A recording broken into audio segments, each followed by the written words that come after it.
tambalang kumikinang. Coliala and Diego Bandito.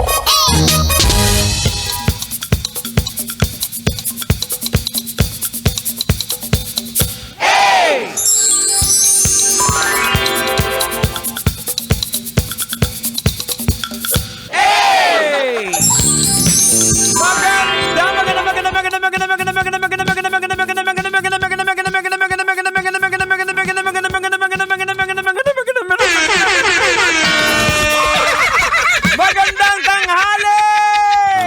Kabisyo!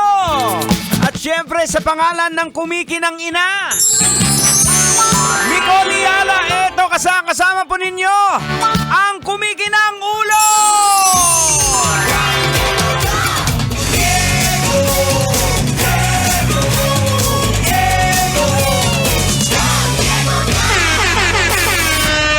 Siyempre mga kabisyo, hindi naman makukumpleto ang tambalang kumikinang pag wala tayong makakasama ditong kumikinang talino din.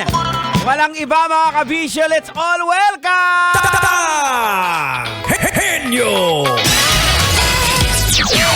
The tender pero Jose pa rin kag naga ragumo. Nice one tang, nice one. Grabe, napakainit ang panahon ngayon pero don't worry. Palalamigin namin kayo. Ingat lang ha, baka mag-lockjaw ang panga mo. Mga kabisyong, oras natin 33 minutes makalipas sa oras ng alas 12. Ikaw ba ay nakakain na? Kung hindi pa, edi kumain ka. Huwag na huwag mong i-deprive yung sarili mo. Deserve mong kumain. Deserve mong tawag dito, bigyan ng oras ang sarili mo kasi boards, kumakayod ka ng sobra-sobra para sa pamilya mo. Tandaan mo, pag napabayaan natin ang sarili natin, pag nanghina tayo para sa pamilya natin, defeated yung purpose kung bakit ka nagsusumikap. Wala ka ng lakas. Paano mo pa mabibigyan ng maayos sa buhay ang pamilya mo kung ikaw ay hinang-hina na? Ayan. Pero, wag namang sobra-sobra, di ba, Tang? Tama, baka masobrahan ka ng me time mo. Ang gawin mo, mag-scatter ka. Oo, ano, sabihin mo naman, deserve ko naman to eh. Kaya nag-scatter ka. Patay tayo dyan.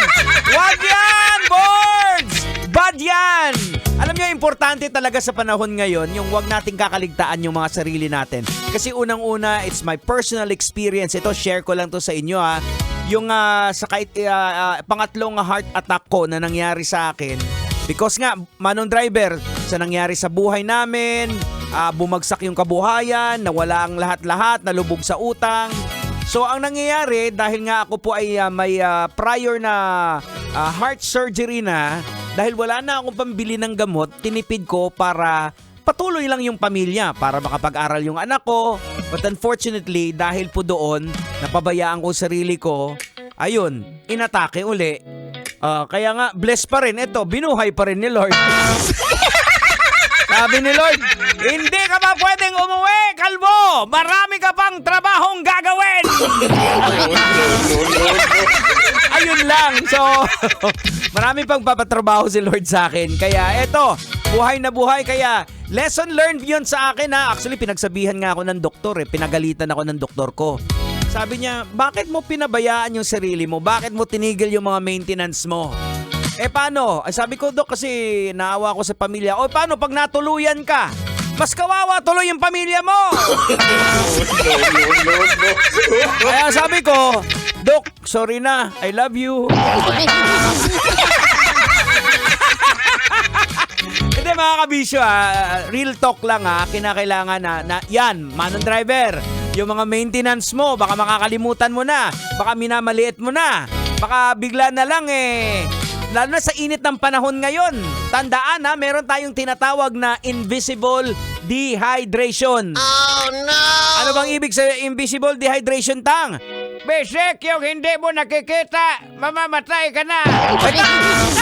Teka lang, Tang! Bakit mamamatay ka agad? Di ba sabi ko dehydration lang? Di ba pag na-dehydrate ka, mawawalan ka ng balay, pwede kang matumba.